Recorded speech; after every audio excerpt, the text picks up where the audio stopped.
user role.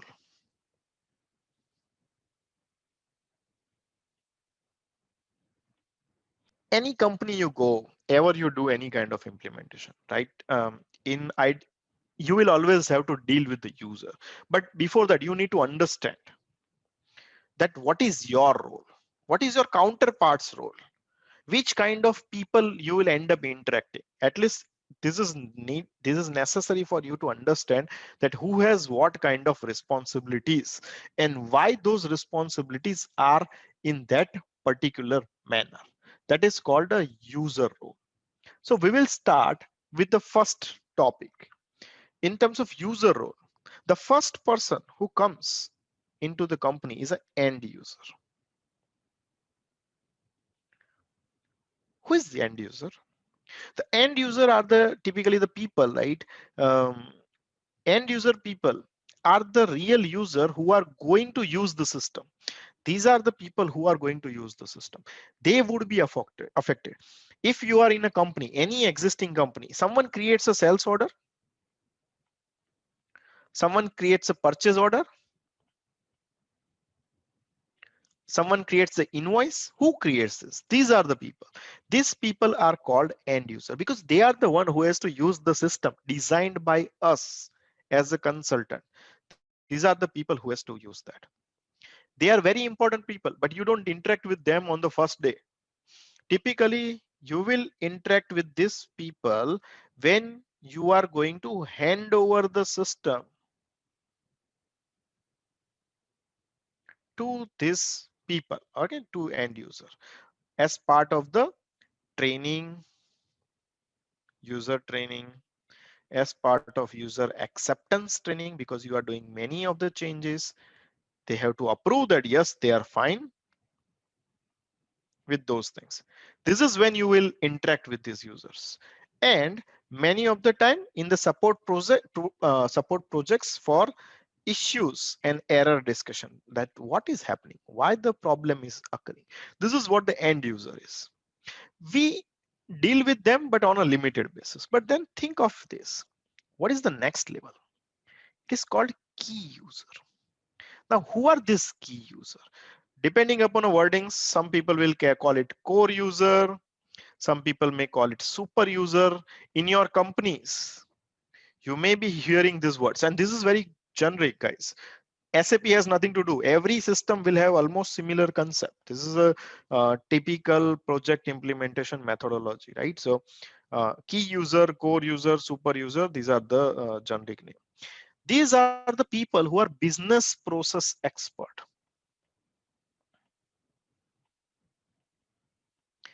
They have to know what is your end-to-end business process. They exactly knows what is the detailed business requirement. Detailed business requirement. These are the guys who need to know, not this end user. His concern is I am not able to create my sales order, or I'm not able to create my purchase order, and probably his concern may be ending. Business process expert. So key user or core user should be exactly knowing that how they expect business process to run. If something is not working, how end result should look like. They are the one who set the expectations, right? That's the guys, and these are the guys who are generally our counterpart for functional consultant. Who are the functional consultant? We are the functional consultant. These are the people who need to know how their master data is, which kind of customers they are dealing with, which kind of material they are dealing with.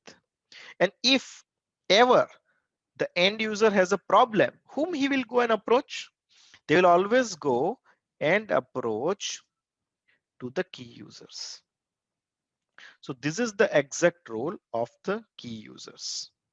Okay, key user, core user. They are the first level support. First level support for end user. and they are the one who provides us requirements.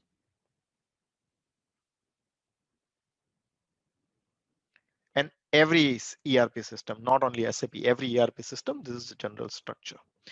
Now comes the consultant role, but consultant role is always divided in two parts, right? Functional consultant and technical consultant. Now, if you guys learn SD or MM or finance or CEO, whichever functional module, that means you are a functional consultant. And if you are typically your responsibility is to do the programming, manage the BI or BW system, or technology thing like process integration and so on and so forth, you are a technical consultant. Okay, so there is two type of consultant: functional consultant and technical consultant. Now, what is the role of functional consultant? We, functional consultant, we are the people who needs to understand the requirement. Understand the requirement. We have to interpret it, right? Interpret and map in system.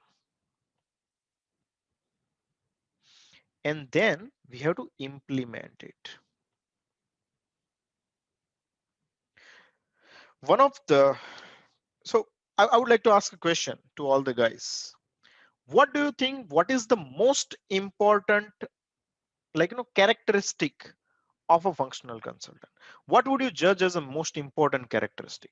Which skill you will judge as the top thing or most important for a guy to be successful in his role, where he can understand the requirement, interpret it in the right way, and at the end of the day somehow map it in the system and implement it, or manage expectations with the key user? You guys can type it in the chat box, guys, but I'm really interested to like know that what do you guys think as a most important characteristic? Okay, I can see that one of the point is mentioned is understand business process and design based on the requirement. Okay, yes, one of the important topic, definitely. Any other views? What others characteristics would you say is the most important for a functional guy or a functional consultant to be successful? Designing, yeah, exactly, designing, yes, that's one of the thing. Testing on queue ever, testing on queue ever. Queue server. Okay, so I was really not reading it the right way. Testing on queue server. See, guys, what you are talking about and what you are kind of pointing out is the responsibility, but that's not the characteristic which will make the guy successful. And what I'm looking at is characteristic. Communication skill. Okay, yes, good one. Communication skill, fair. I would definitely look for that as a important thing, as a one of the important first my first important criteria to hire a guy. How he talks. Is he able to articulate enough for anyone to understand, or what he's talking no one can understand because he's like using the all the jargons which has no relevance to interpret what my simple key user or end user is telling. I'm more interested in how the guy communicates, definitely. So that's one of the important things. Analytical understanding, yes, fine, right. Understanding customer requirements clearly, what he actually wants, yes. Okay, I think we saw so many points, and one of the things which I would say is two things in my own view, and it need not to be always the same for everyone, it's different people. Yes, explain it to technical team, that's also a point. I would see a best characteristic for a functional consultant, if I'm going to take an interview and hire, is two criterias. For me, first, listening.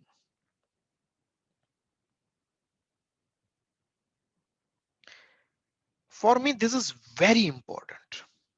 Very, very, very important. Listening. Immediate next comes is communication.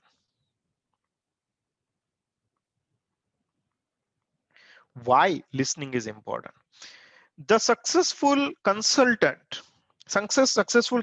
is not the one who knows every checkbox and its meaning behind, or every dot and comma and squares and all those things. That's not the best consultant. The best consultant who listens the client properly and not to argue and answer back. He listens the client to understand, interpret. Listening is the most important skill as a functional consultant, and we need to keep this even in mind. Second comes as communication skill, because you are imagine right now at this point of time you are a consultant and you are a business process consultant. Okay, you don't need to become a business process consultant. You don't need any technical knowledge of any system. Just think you are a business process consultant. Now you are going and meeting your client, and if you ask a very end user that yes, tell me what is your requirement for this process, and the guy will say, this end user or a key user will say, man, I want to design a demo and loaner process in my system. Do you think you can do it? Now, as a business consultant, if this is the same statement given to you, now think in your mind, when your user tells you, I want to design a demo and loaner process, can you do it? How would you interpret? You are a business process consultant. Now he expects that you are going to be ready with all the answers because you are the consultant. They expect all the answers. But here the topic comes. We need to start discussing. We need to ask questions. But we need to ask questions to understand what he really means, because the demo and loaner is a very generic statement. So probably you can start asking a question. Okay, what do you mean by demo and loaner? Means, can you explain me how you want the transaction process going? So he says, yeah, I'm thinking I will create a sales order and I will send my product to the customer's place.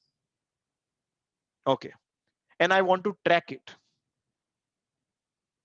This is what your key user answers. But this is still half information. So you understood he is doing something. You need to come back with the point. But you created sales order. You physically send the goods to that place. Are you going to charge him? Are you going to invoice him, bill that guy for the product which you have sent? No, no, no. I will bring my product back to my warehouse once he's done with the using it. Oh, okay. So you want to send the product to your customer and then you want to bring it back later, and you are not going to charge to the customer. He's going to just use it or see it and all. So yes, that is what I'm called telling guys. I want demo or loaner. This is more like a demo product. I'm like, okay, understood. What else do you want around this process? I want to find out at any point of time where my product is lying. Probably I'm in a business of, let's say, automobiles, and it's the marketing product of new Tesla S3. So I am sending my S3 to every dealer's place as a like model, one of the model display model. But I'm not going to charge him because I have not sold it. It's just a display model. Once it's used, I will bring it back later. Okay, so what are the requirement? Other requirement is at any point of time from my system, I should be able to find out where my product is lying. If my 50 cars are in the market, I exactly want to know which customer and which location it is lying. Oh, okay. So you want to track your stock by the customer specific tracking, like customer specific stock. Yes. So this is exact skills which we are talking about. You need to listen, understand, and communicate in the right way to interpret. And after listening this much, you can already start making a judgment. If you know a basics, it sounds you are talking about a consignment process. This is exactly how the consignment process works. Let me explain you that, and then you can continue our discussion, design the process together. And you can explain when you will see it in the system, it will look like this. So what you are learning is you are learning as is process by asking question to your key user. You understand, right? You understand, and you are designing to be process. As is means what is right now. To be means how it will look like after you will design in the system. If there is any special requirement which cannot be automatically available, you will call it a gap. Gap. That means in SAP, you will get, you will be able to send the product to your customer. You will be able to bring it back also by the transaction, and you will be able to track the stock at the customer's place as well.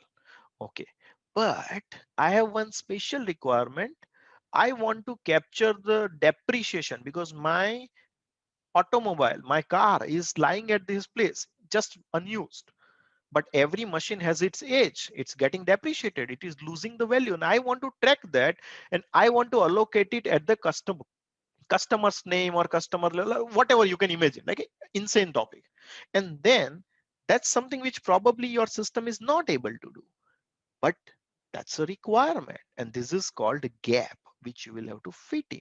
You'll have to find a way how we can achieve that if system cannot give. And ultimately we implement the system, the process, and we give it for the testing to our key user or end user, and then it becomes go live. I have used very simple wordings here, guys, not an exact literal wording. My intention is to just make you guys aware what the functional consultant's role in general is. And the technical consultant's role is to fulfill this gap based on our explanation. We explain how we want system to behave, and they will manage the gap. I'll take a pause here.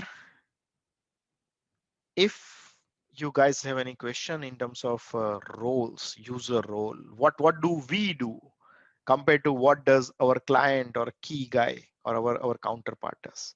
Any questions from your point of view?